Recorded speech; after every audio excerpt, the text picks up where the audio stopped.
Hello साथियों, कभी आपने यह सोचा है कि हमारे चारों ओर प्रकृति ने जो बेहद मूल्यवान चीजें फैला रखी हैं, उन्हें हम कितनी हल्के में ले लेते हैं। हम रोजमर्रा की जिन चुनौतियों से गुजरते हैं, चाहे बीमारी हो, चिंता हो, कमजोरी हो या जीवन का कोई भी संघर्ष हो, उन सबका समाधान हमारे आसपास ही रखा है, पर हम उसे देख नहीं पाते। यही कारण है कि जब इंसान खुद को असहाय महसूस करता है, तो वह बाहर समाधान खोजने में भटकता रहता है, जबकि समाधान का वास्तविक सागर तो उसके घर के आंगन में, उसकी रसोई में, उसके खेत में और उसकी धरती में छुपा होता है। इसी छुपे हुए ज्ञान को खोलने के लिए वृहद अमृत सागर नाम की यह अनमोल ग्रंथ जैसी पुस्तक सामने आती है। यह पुस्तक केवल जड़ी बूटियों के उपयोग का संग्रह नहीं है, बल्कि यह प्रकृति के रहस्यों का खजाना है, जिसमें हर पौधे की शक्ति को समझाया गया है, हर औषधि के भीतर छुपे अमृत का महत्व बताया गया है और हर रोग से निपटने के लिए एक स्वाभाविक मार्ग दिखाया गया है।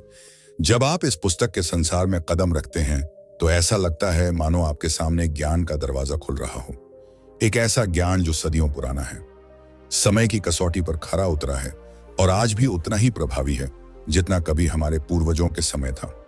यह पुस्तक केवल उपचार नहीं सिखाती, यह मनुष्य को प्रकृति से जोड़ती है, उसकी जड़ों को जगाती है और उसे याद दिलाती है कि मनुष्य और प्रकृति अस्कोदी अलग नहीं, बल्कि एक ही धारा के दो अलग रूप हैं।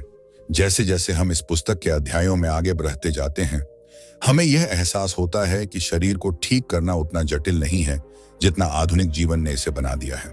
यह पुस्तक हमें बताती है कि बीमारी अचानक नहीं आती, उससे आने का रास्ता हम खुद बनाते हैं, अपनी गलत दिनचर्या से, अपने अव्यवस्थित खान पान से और प्रकृति से दूरी बनाकर। लेकिन यदि इंसान सही ज्ञान को समझ ले, तो वह अपने भीतर छुपी उस शक्ति को जगाकर स्वयं को मजबूत कर सकता है, क्योंकि प्रकृति की औषधियां केवल शरीर ही नहीं, मन को भी संतुलित करती हैं और आत्मा को भी शांत करती हैं। जब यह तीनों एक साथ संतुलित हो जाते हैं, तभी मनुष्य वास्तविक स्वास्थ्य अनुभव करता है। वृहद अमृत सागर हर एक जड़ी बूटी को केवल पौधा नहीं मानता, बल्कि उसे धरती माता का उपहार बताता है। वह बताता है कि किस पत्ती में कौन सी ऊर्जा है, किस फल में कौन सा रस है, किस जड़ में कौन सी अग्नि है और कौन सी औषधि किस रोग को जड़ से मिटाने की क्षमता रखती है। जब पाठक इस पुस्तक की पंक्तियों को पढ़ना शुरू करता है, तो उसके सामने जैसे एक जीवंत चित्र खुलने लगता है, जहां हर पौधा उसे बुला रहा हो, मानो कह रहा हो कि मैं तेरी पीड़ा हरने आया हूं, मैं तेरे शरीर को पुनर्जीवित करने आया हूं, मैं तेरे मन को संतुलन देने आया हूं। यही वह एहसास है जो इस पुस्तक को साधारण नहीं, बल्कि एक जीवन मार्गदर्शक बनाता है। अब इस समरी की शुरुआत करते हुए हम इस बात को समझते हैं कि लेखक सबसे पहले मनुष्य के शरीर की प्रकृति को समझाते हैं, क्योंकि जब तक शरीर का स्वभाव नहीं समझोगे, तब तक किसी भी औषधि का प्रभाव सही रूप में समझ नहीं पाओगे। पुस्तक बताती है कि मनुष्य का शरीर 5 तत्वों से बना है और जब यह पांचों तत्व अपने वास्तविक अनुपात में रहते हैं, तब मनुष्य स्वस्थ रहता है। लेकिन जैसे ही कोई तत्व बर्बाद जाता है या कम हो जाता है, रोग पैदा होना शुरू हो जाता है। यह 5 तत्व हैं: पृथ्वी, जल, अग्नि, वायु और आकाश। पुस्तक बताती है कि जैसे प्रकृति में हर तत्व का अपना काम है, वैसे ही शरीर में भी हर तत्व का विशेष कार्य है। यदि शरीर में पृथ्वी तत्व संतुलित हो, तो हड्डियां मजबूत रहती हैं, मांसपेशियां स्थिर रहती हैं और शरीर में स्थिरता बनी रहती है। यदि जल तत्व संतुलित हो, तो रक्त शुद्ध रहता है, त्वचा में चमक बनी रहती है और शरीर में तरलता बनी रहती है। अग्नि तत्व पाचन शक्ति को नियंत्रित करता है, भोजन को ऊर्जा में बदलता है और शरीर को जीवंत बनाए रखता है। वायु तत्व शरीर में गति उत्पन्न करता है, सांस, तन, मन और विचारों को चलाता है। आकाश तत्व शरीर में रिक्त स्थान को संतुलित रखता है और सभी गतिविधियों के लिए जगह बनाता है। जब इन तत्वों का संतुलन बिगड़ता है, तब मनुष्य बीमारियों की ओर बढ़ता है, और जब इन तत्वों को जड़ी बूटियों द्वारा संतुलित किया जाता है, तब स्वास्थ्य वापस लौट आता है। वृहद अमृत सागर की खासियत यह है कि यह हर औषधि को सिर्फ नाम से नहीं बताता, बल्कि उसकी प्रकृति, रसवीर्य, प्रभाव, गुण और रोगों पर प्रभाव से समझाता है। जैसे एक पौधे की पत्ती ठंडी प्रकृति की हो सकती है, एक फल मीठा रस देने वाला हो सकता है, पर उसका बीज तीक्ष्ण प्रभाव वाला हो सकता है। यही कारण है कि एक ही पौधा कई रोगों का समाधान बन सकता है। यह पुस्तक सिखाती है कि रोग को केवल दबाना समाधान नहीं है, उसे जददा से समझना और जददा से मिटाना असली मार्ग है। अब यहां से आगे इस समरी में हम प्रकृति की उन औषधियों के संसार में गहराई तक उतरेंगे जो हमारे जीवन का आधार हैं। और जो हर तरह की पीड़ा का उपचार प्रदान करती हैं। यह समरी आपको बताएगी कि कैसे सरल जड़ी बूटियां आपकी बीमारी को मिटा सकती हैं, आपकी ऊर्जा को बढ़ा सकती हैं और आपके जीवन में संतुलन ला सकती हैं। जैसे जैसे पाठक आगे बढ़ता है, पुस्तक उसे प्रकृति के उस संसार में ले जाती है जहां हर पत्ती, हर जद्दे, हर फूल और हर फल एक उद्देश्य के साथ मौजूद है। लेखक बताते हैं कि प्रकृति में कोई भी चीज बिना कार्य के नहीं बनी। हर वनस्पति किसी न किसी रोग को मिटाने की शक्ति रखती है। बस मनुष्य को उसका सही ज्ञान होना चाहिए, क्योंकि जब ज्ञान के बिना औषधि का उपयोग किया जाता है तब वह लाभ देने के बजाय उल्टा प्रभाव भी कर सकती है। इस पुस्तक का सबसे महत्वपूर्ण भाग यह है कि यह हर औषधि का उपयोग केवल उपाय के रूप में नहीं बल्कि समझ के रूप में सिखाता है। उदाहरण के लिए, यदि किसी व्यक्ति को पाचन की कमजोरी बनी रहती है तो पुस्तक कहती है कि केवल उपचार से राहत नहीं मिलेगी, बल्कि कारण को समझना होगा कि पाचन क्यों कमजोर हो रहा है। क्या शरीर में अग्नि तत्व कम है? क्या भोजन की प्रकृति शरीर के अनुकूल नहीं है? क्या दिनचर्या में ऐसा कुछ है जिससे जठर अग्नि कमजोर हो रही है? इस तरह जब रोग की जड़ को समझ लिया जाता है तब औषधि को सही दिशा मिल जाती है। वृहद अमृत सागर बताता है कि शरीर का संतुलन केवल दवा से नहीं बल्कि दिनचर्या, भोजन, मन, स्थिति और वातावरण से भी बनता है। इसलिए पुस्तक पहले जीवन शैली को समझाने पर जोर देती है और फिर औषधि के उपयोग के बारे में बताती है। इस समरी में अब हम उन प्रमुख उपचारों के संसार में प्रवेश करते हैं जिन्हें पुस्तक बेहद विस्तार से बताती है और जो आज भी घरेलू उपचार का आधार हैं। सबसे पहले पुस्तक पाचन से जुड़े रोगों पर ध्यान देती है, क्योंकि लेखकों के अनुसार यदि पाचन सही नहीं तो शरीर का कोई भी अंग सही नहीं रह सकता, क्योंकि भोजन ही ऊर्जा देता है और वही ऊर्जा सभी अंगों को कार्यरत रखती है। यदि पाचन कमजोर है तो भोजन पूरी शक्ति नहीं दे पाता और शरीर धीरे धीरे कमजोर होता जाता है। पुस्तक बताती है कि कमजोर पाचन अक्सर अग्नि तत्व की कमी से होता है और इसे ठीक करने के लिए कुछ सरल प्राकृतिक उपचार बताए गए हैं। इन उपचारों में अदरक को अत्यंत महत्वपूर्ण माना गया है। अदरक शरीर में अग्नि को संतुलित करता है, जमाव दूर करता है, गैस और फुलाव को मिटाता है और शरीर की शक्ति को वापस जगाता है। पुस्तक कहती है कि अदरक को भोजन से पहले थोड़ा सा सेवन करने से पाचन शक्ति बढ़ती है और भोजन सही रूप से पचता है। इसी प्रकार जीरा, धनिया और सौंफ का मिश्रण भी पाचन के लिए अत्यंत लाभकारी माना गया है। पुस्तक समझाती है कि ये तीनों मिलकर शरीर में संतुलन लाते हैं और भोजन को हल्का बनाते हैं। जिन व्यक्तियों को बार बार अपच, गैस या पेट भारी लगने की समस्या होती है, उन्हें यह मिश्रण विशेष रूप से राहत देता है। इसके बाद पुस्तक श्वास से जुड़ी समस्याओं पर प्रकाश डालती है, क्योंकि प्रकृति का एक बड़ा हिस्सा उन औषधियों से भरा हुआ है जो सांस संबंधी रोगों का समाधान प्रदान करती हैं। पुस्तक कहती है कि सांस की रुकावट या बलगम का जमना शरीर में वायु और जल तत्व के असंतुलन से होता है। ऐसे में जिन वनस्पतियों में अग्नि और उष्ण प्रकृति होती है, वे बलगम को तोड़कर सांस को खुला बनाती हैं। इसमें लहसुन को विशेष स्थान दिया गया है। लहसुन की गर्म प्रकृति शरीर में जमे हुए बलगम को पिघलाती है, रक्त को शुद्ध करती है और फेफड़ों में जमा कफ को बाहर निकालती है। पुस्तक कहती है कि लहसुन का सेवन उन लोगों के लिए बेहद उपयोगी है जिन्हें बार बार खांसी, जुकाम या सांस की घरघराहट की समस्या रहती है। इसी प्रकार तुलसी को दिव्य औषधि बताया गया है। पुस्तक में कहा गया है कि तुलसी केवल रोग मिटाने की शक्ति ही नहीं रखती, बल्कि शरीर के भीतर रक्षा कवच बनाने की क्षमता भी रखती है। तुलसी की पत्तियां शरीर में ऊर्जा बढ़ाती हैं, मानसिक तनाव कम करती हैं और रोगों से लड़ने की क्षमता को कई गुना बढ़ा देती हैं। जैसे जैसे यह पुस्तक आगे बढ़ती है, वह शरीर की सफाई के महत्व को समझाती है। पुस्तक बताती है कि रोग केवल बाहर से नहीं आते, बल्कि शरीर के भीतर जमा हुए दोषों से भी पैदा होते हैं। यदि शरीर से दोष समय समय पर बाहर निकाले जाएं, तो रोग पनपते ही नहीं। इसलिए पुस्तक विभिन्न प्रकार की औषधियों द्वारा शरीर की सफाई का मार्ग बताती है। इसमें नीम को सबसे प्रभावी वनस्पति माना गया है। नीम शरीर के रक्त को शुद्ध करता है, त्वचा को स्वस्थ रखता है और अंदर की गर्मी को संतुलित करता है। नीम की पत्तियां रोगों के विरुद्ध ढाल की तरह काम करती हैं। पुस्तक कहती है कि जो व्यक्ति नियमित रूप से नीम का सेवन करते हैं, उनके शरीर में रोगों का प्रवेश कठिन हो जाता है। शरीर को शुद्ध रखने वाली दूसरी वनस्पति है त्रिफला। त्रिफला 3 फलों का मिश्रण है और यह शरीर के भीतर से हर तरह के दोष को बाहर निकालने की शक्ति रखता है। यह पाचन को भी मजबूत करता है और शरीर की सफाई भी करता है। पुस्तक में लिखा है कि त्रिफला वृद्धावस्था तक शरीर को मजबूत रख सकता है, क्योंकि यह अंदरूनी सफाई और बाहरी चमक दोनों को बढ़ाता है। इसके बाद पुस्तक हृदय से जुड़े रोगों पर ध्यान देती है और बताती है कि हृदय को कमजोर बनाने वाली दो मुख्य वजहें तनाव और गलत भोजन हैं। यदि इन दोनों पर नियंत्रण रखा जाए तो हृदय लंबे समय तक मजबूत रह सकता है। पुस्तक बताती है कि अर्जुन नामक औषधि हृदय के लिए अमृत समान है। अर्जुन की छाल हृदय को नई शक्ति देती है, रक्त प्रवाह को संतुलित करती है और हृदय को थकान से बचाती है।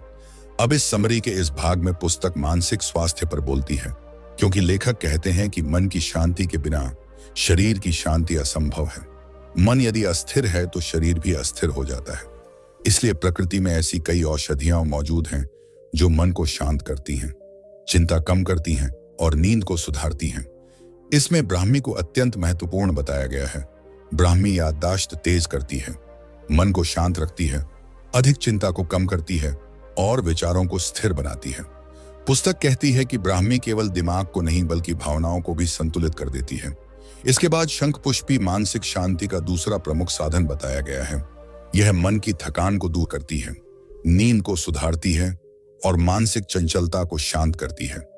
पुस्तक हमें यह भी सिखाती है कि प्रकृति में हर औषधि अकेले काम नहीं करती। कई बार 2 या 3 औषधियों का संगम ऐसा प्रभाव पैदा करता है जो अकेली औषधि नहीं कर सकती। इसलिए वृहद अमृत सागर में कई योग दिए गए हैं, जिन्हें मिलाकर उपयोग करने से अद्भुत परिणाम मिलते हैं। यहां से आगे समरी में हम उन योगों और उपचारों के संसार में उतरेंगे जो पुस्तक को अनमोल बनाते हैं और जो हर तरह के रोगों का सरल उपाय देते हैं। अब जब पुस्तक हमें प्रकृति के आधारभूत सिद्धांतों और प्रमुख औषधियों की शक्ति से परिचित करा चुकी होती है, तब यह हमें उन उपचार विधियों की ओर ले जाती है जो वास्तव में शरीर, मन और आत्मा तीनों को संतुलित करने का मार्ग देती है। पुस्तक कहती है कि कोई भी रोग केवल शरीर पर असर नहीं करता, वह मन पर भी असर डालता है और यदि मन पर बोझ बढ़ जाए तो शरीर का रोग भी गहरा होता चला जाता है। इसलिए उपचार केवल औषधि से नहीं बल्कि मन की स्थिति को समझकर भी किया जाना चाहिए। पुस्तक का अगला भाग बताता है कि प्रकृति में कुछ ऐसी जड़ी बूटियां मौजूद हैं जो केवल शरीर के रोग ही नहीं मिटाती बल्कि मन को भी मजबूत बनाती हैं। उदाहरण के रूप में अश्वगंधा का वर्णन दिया गया है। अश्वगंधा को शक्ति और स्फूर्ति का मूल बताया गया है। यह मानव शरीर में थकान को कम करती है, मन में स्थिरता लाती है और चिंता जैसी समस्याओं को दूर करती है। पुस्तक कहती है कि जो व्यक्ति निरंतर थकावट महसूस करते हैं, काम में मन नहीं लगता या चिंता से घिरे रहते हैं, उन्हें अश्वगंधा अत्यंत लाभ देती है। यह शरीर में नई ऊर्जा भरती है और मन को उस स्थिरता की ओर ले जाती है जिसकी हर व्यक्ति को आवश्यकता होती है। इसके बाद पुस्तक शारीरिक शक्ति और रोग प्रतिरोध बढ़ाने वाली वनस्पतियों की ओर ध्यान ले जाती है। लेखक बताते हैं कि अमलकी को धरती पर उपलब्ध सबसे शक्तिशाली फलों में से एक माना जाता है। अमलकी में वह अमृत तत्व है जो शरीर के 5 तत्वों को संतुलित करता है। अमलकी केवल रोग नहीं मिटाती बल्कि शरीर को रोगों से लड़ने योग्य बनाती है।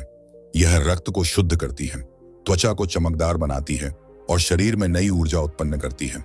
पुस्तक में यह भी कहा गया है कि अमलकी वृद्धावस्था के प्रभाव को बहुत धीमा कर देती है, क्योंकि यह शरीर के भीतर से क्षय को रोकती है। जैसे जैसे पाठक आगे बढ़ता है, पुस्तक उसे बताती है कि हर औषधि का प्रभाव केवल उसके रस और गुणों से ही नहीं बल्कि उसकी वीर्य और प्रभाव से भी निर्धारित होता है। उदाहरण के रूप में लेखक बताते हैं कि कुछ वनस्पतियां ठंडी प्रकृति की होती हैं जो शरीर की गर्मी और ईंद और आंतरिक उथल पुथल को शांत करती हैं, जबकि कुछ वनस्पतियां गर्म प्रकृति की होती हैं जो शरीर में रुकी हुई ऊर्जा को जगाती हैं और जमे हुए दोषों को बाहर निकालती हैं। इस कारण से पुस्तक हर औषधि का उपयोग समझदारी से करने की बात पर जोर देती है।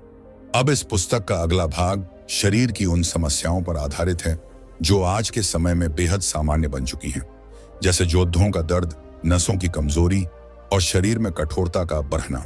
लेखक बताते हैं कि यह समस्याएं शरीर में वायु तत्व के असंतुलन से उत्पन्न होती हैं और इन्हें संतुलित करने वाली औषधियां बेहद सरल और सुलभ हैं, जैसे कास्टर तेल, जिसे वनस्पति जगत का बलवान तेल कहा गया है।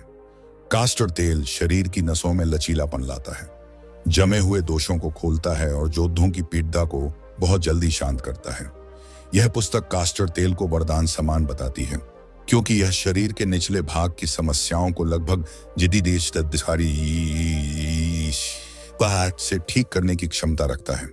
इसी प्रकार पुस्तक बताती है कि मेथी के दाने भी योद्धाओं की पीड़ा में अत्यंत लाभकारी हैं।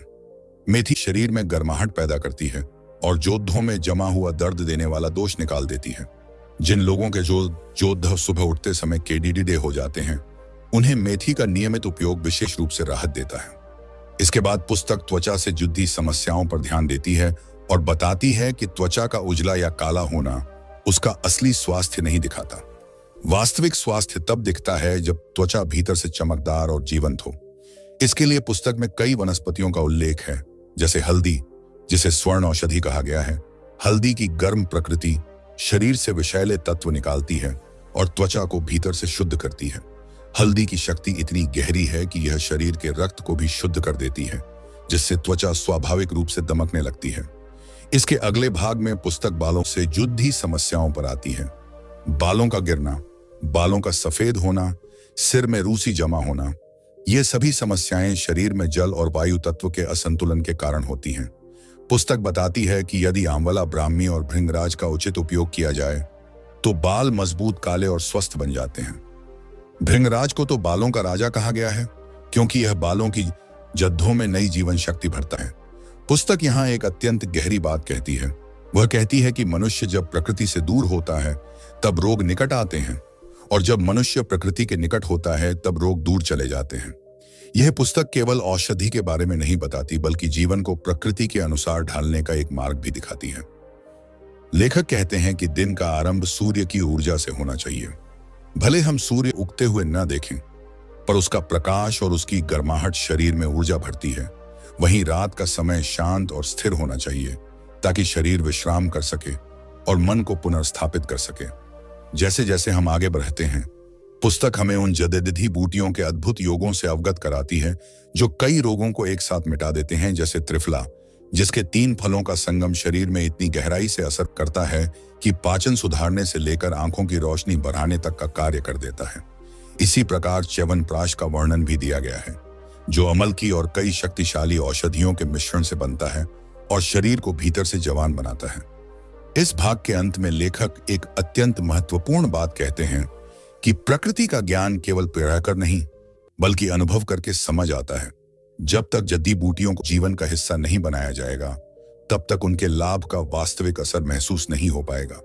और यही इस पुस्तक का संदेश है कि ज्ञान को जीवन में उतारो, तभी वह अमृत बनता है।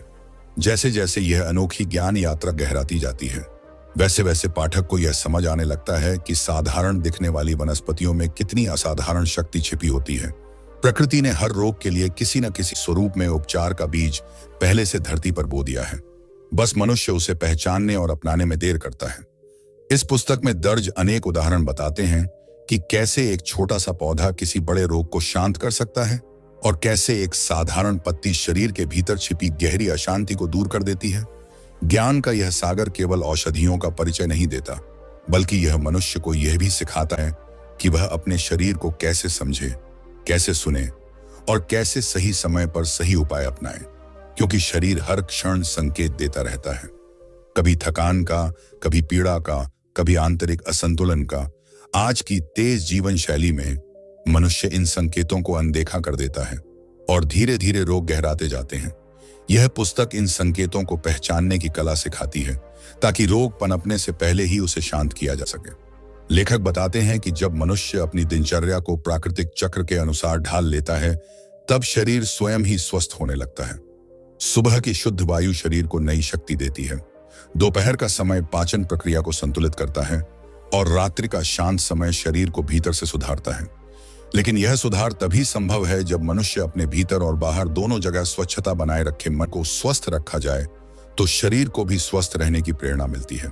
पुस्तक के अगले भाग में लेखक यह बताते हैं कि भोजन ही सबसे बड़ा उपचार है, और सबसे बड़ा विषय भी वही बन सकता है, यदि उसे समझकर उपयोग न किया जाए। भोजन केवल पेट भरने का साधन नहीं है, बल्कि जीवन शक्ति का आधार है।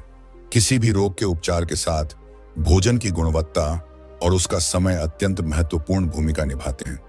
यह भी लिखा है कि हर व्यक्ति का शरीर अलग होता है, इस कारण किसी भी औषधि या आहार के परिणाम भी अलग हो सकते हैं। इसलिए व्यक्ति को अपने शरीर के स्वभाव को समझने की आवश्यकता है। कई बार रोग शरीर में नहीं, बल्कि मन में जन्म लेता है। मन की अशांति, धीरे धीरे पूरे शरीर में फैलने लगती है और व्यक्ति जान भी नहीं पाता कि उसकी नकारात्मक सोच कितनी गहराई तक प्रभाव डाल रही है।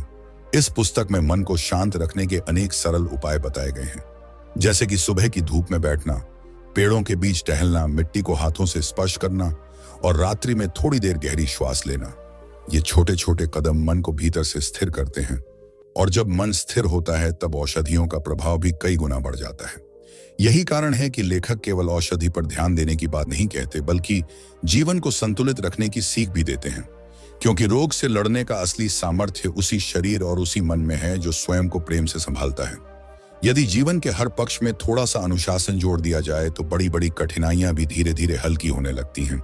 इस ज्ञान यात्रा में यह भी स्पष्ट किया गया है कि हर औषधि तभी काम करती है जब उसके प्रयोग का समय और मात्रा सही हो। प्रकृति की शक्ति को हल्के में नहीं लेना चाहिए, क्योंकि वही शरीर को जीवन देती है और वही गलत उपयोग होने पर भारी प्रभाव भी डाल सकती है। इसलिए पुस्तक के हर भाग में यह सिखाया गया है कि उपचार की शक्ति तभी प्रभावी होती है जब उसे सही उद्देश्य और सही समझ के साथ अपनाया जाए। जैसे जैसे यह पुस्तक आगे बढ़ती है, वैसे वैसे पाठक को यह अनुभव होने लगता है कि प्रकृति केवल बाहरी रोगों का समाधान नहीं करती, बल्कि वह शरीर के भीतर सोई हुई जीवन शक्ति को भी जागृत करती है। लेखक बताते हैं कि जब शरीर के भीतर स्थित अग्नि संतुलित होती है तब मनुष्य स्वस्थ रहता है, क्योंकि यही अग्नि भोजन को ऊर्जा में बदलती है, रोगों को दूर रखती है और मन को भी स्थिर बनाती है। लेकिन जब यह अग्नि कमजोर पड़ जाती है तब छोटी छोटी समस्याएं भी बड़ी हो जाती हैं। इस पुस्तक में अग्नि को मजबूत करने के कई उपाय बताए गए हैं, जो अत्यंत सरल होते हुए भी बेहद प्रभावी हैं। उदाहरण के रूप में अदरक का वर्णन है। अदरक को पाचन का मित्र कहा गया है, क्योंकि यह शरीर की धीमी पड़ चुकी अग्नि को पुनः प्रज्वलित कर देता है। हल्की अपच हो, भरी हुई पेट की समस्या हो या शरीर में जमी भारीपन की स्थिति हो, अदरक उन्हें तुरंत शांत कर देता है। लेखक बताते हैं कि कई बार रोग शरीर में कमजोरी के कारण नहीं, बल्कि पाचन की असंतुलित अग्नि के कारण बढ़ते हैं। इस कारण अदरक जैसे सरल तत्व को जीवन में शामिल करना अत्यंत लाभकारी है। इसके बाद पुस्तक शरीर में बहने वाले रक्त की शुद्धता पर चर्चा करती है, क्योंकि रक्त ही वह माध्यम है जो पूरे शरीर को पोषण देता है। यदि रक्त अशुद्ध हो जाए तो रोग अपने आप जन्म लेते जाते हैं। पुस्तक में बताया गया है कि नीम को रक्त शुद्ध करने की सबसे शक्तिशाली औषधि माना गया है। नीम की पत्तियों में वह अद्भुत क्षमता है जो शरीर से विषैले तत्व बाहर निकाल देती है, त्वचा रोगों को शांत करती है और रक्त में नई स्वच्छ ऊर्जा भरती है। नीम को प्रकृति का ऐसा वरदान कहा गया है जो लगभग हर प्रकार की अशुद्धि को दूर करने की क्षमता रखता है। इसके बाद पुस्तक उन रोगों पर प्रकाश डालती है जो मनुष्य के लिए सबसे परेशान करने वाले माने जाते हैं, जैसे सिरदर्द, माइग्रेन और मन की बेचैनी। लेखक बताते हैं कि इन समस्याओं का कारण कई बार शरीर नहीं, बल्कि मन की थकान होती है। मन जब बोझिल हो जाता है तब उसका प्रभाव सीधे सिर पर दिखाई देता है। ऐसे में ब्राह्मी जैसी औषधि अत्यंत लाभ देती है। ब्राह्मी को मन का रक्षक कहा जाता है। यह मन को शांत करती है, स्मरण शक्ति को बढ़ाती है और बेचैनी को कम करती है। जो लोग पढ़ाई करते हैं या मानसिक परिश्रम वाले कार्य करते हैं, उनके लिए ब्राह्मी किसी वरदान से कम नहीं है। इसके बाद पुस्तक प्रकृति के उन रहस्यों की बात करती है जो बहुत कम लोग समझते हैं, जैसे कि हर पौधे का अपना एक जीवन चक्र होता है और उसी चक्र के अनुसार उसकी शक्ति भी बदलती रहती है। उदाहरण के रूप में तुलसी का वर्णन दिया गया है। तुलसी की पत्तियां भोर के समय सबसे अधिक शक्तिशाली होती हैं, क्योंकि उस समय उनमें प्रकृति की ऊर्जा ताजा होती है। जब तुलसी को सुबह ग्रहण किया जाता है तब वह शरीर में सबसे गहरी सफाई करती है और मन को भी शांत करती है। लेखक ने तुलसी को घर का रक्षक कहा है, क्योंकि यह वायु को शुद्ध करती है और नकारात्मक ऊर्जा को भी दूर रखती है। पुस्तक का अगला भाग यह सिखाता है कि रोग केवल औषधि से ही शांत नहीं होते, बल्कि जीवन शैली के संतुलन और आंतरिक भावनाओं के शुद्ध होने से भी दूर होते हैं। यदि मनुष्य क्रोध, भय, जलन और चिंता के बोझ में रहता है तो उसका शरीर कभी स्वस्थ नहीं हो सकता। इसलिए लेखक कहते हैं कि मनुष्य को अपने भीतर सकारात्मक विचारों का निर्माण करना चाहिए, क्योंकि प्रकृति उन लोगों के पक्ष में खड़ी रहती है जिनका मन शांत और स्थिर रहता है। इसके बाद यह पुस्तक शरीर में बहने वाली ऊर्जा के 3 मार्गों की चर्चा करती है, जिनके संतुलित होने पर व्यक्ति सुदृढ़ और प्रसन्न रहता है। पहला मार्ग पाचन का है, दूसरा श्वास का और तीसरा विचारों का। यदि पाचन ठीक हो, श्वास गहरी हो और विचार स्वच्छ हो तो कोई भी रोग लंबे समय तक टिक नहीं पाता। लेखक इन तीनों मार्गों के लिए अलग अलग जड़ी बूटियां बताते हैं जो हर व्यक्ति को आसानी से उपलब्ध हो जाती हैं। जैसे जैसे यह यात्रा आगे बढ़ती है, लेखक हमें उस गहरी समझ की ओर ले जाता है जहां शरीर, मन और आत्मा एक दूसरे से जुड़कर हमारी पूरी जीवन शक्ति को संचालित करते हैं। लेखक बताते हैं कि जब किसी व्यक्ति का शरीर कमजोर होता है तो उसका मन भी थकने लगता है, और जब मन थक जाता है तो आत्मा की चमक भी धुंधली होने लगती है। इसीलिए जीवन की सबसे पहली आवश्यकता है अपनी ऊर्जा को वापस जगाना, अपनी सुस्ती को हटाना और अपने भीतर छिपी जीवनी शक्ति को पुनः सक्रिय करना। लेखक कहते हैं कि हर मनुष्य के भीतर एक प्राकृतिक उपचार शक्ति होती है। यह शक्ति हमेशा मौजूद रहती है, बस कई बार हमारी आदतें और हमारी गलत जीवन शैली उस शक्ति को ढक देती हैं, जिसके कारण हम अपने ही भीतर भटके रहते हैं और आराम की तलाश करते रहते हैं। लेकिन असली आराम की शुरुआत तभी होती है जब हम अपनी थकान को पहचानने के साथ साथ उसे ठीक करने की दिशा में कदम बढ़ाते हैं। किताब में आगे बताया गया है कि शरीर में जो छोटी छोटी समस्याएं धीरे धीरे बढ़ती हैं, वे अचानक बड़ी बीमारी के रूप में सामने नहीं आती, बल्कि वे हमारी अनदेखी और हमारी आदतों के कारण विशाल रूप लेती हैं। अगर हम अपने शरीर को समय पर आराम दें, समय पर सही भोजन दें और समय पर अपने मन को शांत करें, तो हम बहुत सी समस्याओं से अपने ही प्रयासों से बच सकते हैं। लेखक समझाते हैं कि मनुष्य की सबसे बड़ी भूल यही होती है कि जब तक समस्या बड़ी न हो जाए वह उसे नजरअंदाज करता रहता है, दर्द को अनदेखा करता है, थकान को सामान्य समझ लेता है और अपने भीतर चल रहे संघर्ष को एक छोटी बेचैनी मानकर टाल देता है। लेकिन शरीर हमेशा संकेत देता है, बस हमें उन संकेतों को सुनने की कला सीखनी होती है।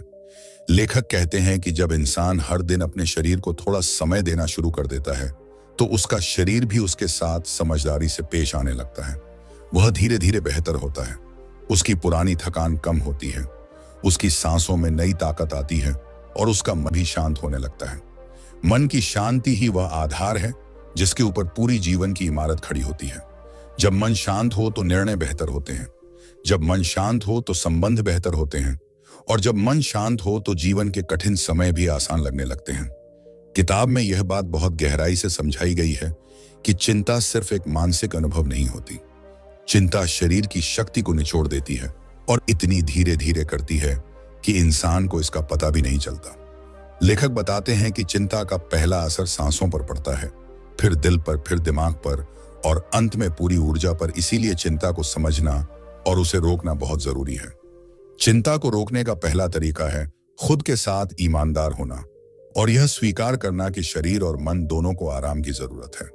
आगे लेखक एक बहुत सुंदर उदाहरण देते हैं कि जिस तरह एक पेड़ अपनी जड़ों से ताकत लेकर खड़ा रहता है, उसी तरह मनुष्य अपनी सांसों से खड़ा रहता है। अगर सांसें सही हो जाएं तो आधी समस्याएं अपने आप ठीक हो जाती हैं, क्योंकि सांसें ही वह पुल हैं जो शरीर, मन और आत्मा को जोड़ती हैं। जब इंसान धीरे धीरे नियंत्रित और गहरी सांसें लेना सीख जाता है तो उसकी बेचैनी कम होने लगती है, उसका मन साफ होने लगता है और वह खुद को उस स्थिति में महसूस करता है जहां वह वर्षों से नहीं गया होता। किताब में आगे बताया गया है कि शरीर को स्वस्थ रखने के लिए सिर्फ भोजन ही काफी नहीं होता, बल्कि भोजन के साथ उस भोजन का भाव भी मायने रखता है। जितना स्नेह, जितनी शांति, जितनी कृतज्ञता के साथ भोजन लिया जाए, उतना ही वह शरीर को ताकत देता है। अगर भोजन जल्दबाजी में लिया जाए या तनाव में लिया जाए तो वही भोजन शरीर पर पूरा असर नहीं डाल पाता। इसीलिए लेखक कहते हैं कि भोजन सिर्फ पेट भरने का काम नहीं करता, वह मन को भी भरता है, आत्मा को भी शांत करता है और पूरी जीवन शक्ति को मजबूत बनाता है। जैसे जैसे यह यात्रा अपनी गहराई की ओर बढ़ती है, लेखक हमें यह समझाते हैं कि मनुष्य का शरीर सिर्फ हड्डियों और मांसपेशियों का ढांचा नहीं है। शरीर एक जटिल मंदिर है जिसमें हर छोटी क्रिया एक बड़ा प्रभाव पैदा करती है। शरीर की हर नस, हर धड़कन और हर सांस एक दूसरे से जुड़ी होती है और जब इन सब का संतुलन बिगड़ता है तभी बीमारियां पैदा होती हैं। लेकिन लेखक यह भी बताते हैं कि शरीर की खूबी यह है कि वह खुद को ठीक करने की क्षमता लेकर आया है। बस हमें उसकी भाषा समझनी होती है, उसके इशारे पहचानने होते हैं और उसे वह समय देना होता है जिसकी वह मांग करता है। किताब में यह बात बार बार दोहराई गई है कि इंसान जब अपने शरीर को नजरअंदाज करता है तो धीरे धीरे उसका मन भी कमजोर होने लगता है। मन कमजोर हो जाए तो फैसले गलत होने लगते हैं, रिश्ते उलझने लगते हैं और जीवन एक बोझ बन जाता है। इससे पहले कि ऐसा हो, हमें अपने भीतर के संतुलन को पकड़ना जरूरी है। लेखक कहते हैं कि हर इंसान दिन में सिर्फ कुछ क्षण निकालकर अपने भीतर की आवाज सुन ले तो वह बहुत से दुखों से बच सकता है, क्योंकि यही आवाज हमें बताती है कि हमें किस चीज की जरूरत है, कौन सी आदत हमारे लिए नुकसानदायक है और किन बदलावों से हमारी ऊर्जा वापस आ सकती है। आगे लेखक समझाते हैं कि प्रकृति में हर चीज का एक संतुलन है और जब इंसान इस संतुलन के साथ चलता है तो उसका जीवन सहज बन जाता है। सूरज की रोशनी, हवा की ताजगी, ताजे भोजन का स्वाद और शांत मन की ऊर्जा, यह सब हमारे शरीर को उसी मूल अवस्था में लाती है जिसके लिए हम बने हैं। जिस दिन इंसान यह समझ लेता है कि प्रकृति ही उसकी सबसे बड़ी चिकित्सक है, उसी दिन वह अपने जीवन में एक नई शुरुआत कर लेता है। किताब में एक महत्वपूर्ण बात यह भी बताई गई है कि मन की शांति सिर्फ बाहरी स्थितियों से नहीं आती, मन की शांति भीतर से आती है और यह तभी संभव है जब इंसान अपने जीवन से अनावश्यक विचारों को हटाना सीख जाता है। लेखक कहते हैं कि विचारों की भीड़ इंसान की सबसे बड़ी थकान का कारण है। जितने विचार उतना ही तनाव और जितना तनाव उतनी ही ऊर्जा की कमी। इसलिए मन को साफ करना सबसे महत्वपूर्ण कदम है। मन को साफ करने के लिए लेखक एक सरल तरीका बताते हैं कि हर दिन कुछ देर शांत बैठकर अपनी सांसों पर ध्यान दें। यह छोटा सा अभ्यास मन को इतना हल्का करता है कि इंसान अपनी समस्याओं को भी नई दृष्टि से देखने लगता है। किताब के अंत में लेखक हमें एक बहुत सुंदर सच्चाई से रूबरू कराते हैं। वे कहते हैं कि मनुष्य का जीवन तब बदलता है जब वह बाहरी इलाज ढूंढना बंद कर देता है और अपने भीतर की शक्ति को जगाना शुरू कर देता है, क्योंकि असली उपचार बाहर नहीं भीतर होता है। आपने कितना कमाया या कितना खोया, यह जीवन की असली शक्ति नहीं है, बल्कि आप कितना महसूस करते हैं, आप कितना समझते हैं और आप अपने शरीर और मन का कितना सम्मान करते हैं। यही आपकी असली पूंजी है। अंत में लेखक एक गहरी सीख छोड़ते हैं कि यदि इंसान अपने शरीर को मंदिर समझकर उसकी रक्षा करे, अपने मन को मित्र समझकर उसकी सुने और अपनी आत्मा को प्रकाश समझकर उसके मार्ग पर चले, तो उसका जीवन कभी अंधकार में नहीं रहेगा। यह पुस्तक हमें याद दिलाती है कि स्वास्थ्य कोई दवा नहीं, स्वास्थ्य एक जीवन शैली है, एक सोच है, एक अनुशासन है और जब यह अनुशासन जीवन का हिस्सा बन जाता है तो जीवन बदलना शुरू हो जाता है। दोस्तों, यदि आपको यह बुक समरी पसंद आया हो तो वीडियो को लाइक जरूर करें, चैनल को सब्सक्राइब करें और इसे शेयर करें ताकि ज्यादा से ज्यादा लोग इससे लाभ उठा सकें। और एक सवाल आपसे पूछना चाहता हूं कि आपके जीवन में कौन से ऐसे क्षेत्र हैं जहां आपको सबसे ज्यादा धैर्य की जरूरत है? हमें कमेंट में बताइए, क्योंकि यही छोटे छोटे बदलाव आपके जीवन में बड़ी क्रांति ला सकते हैं। धन्यवाद।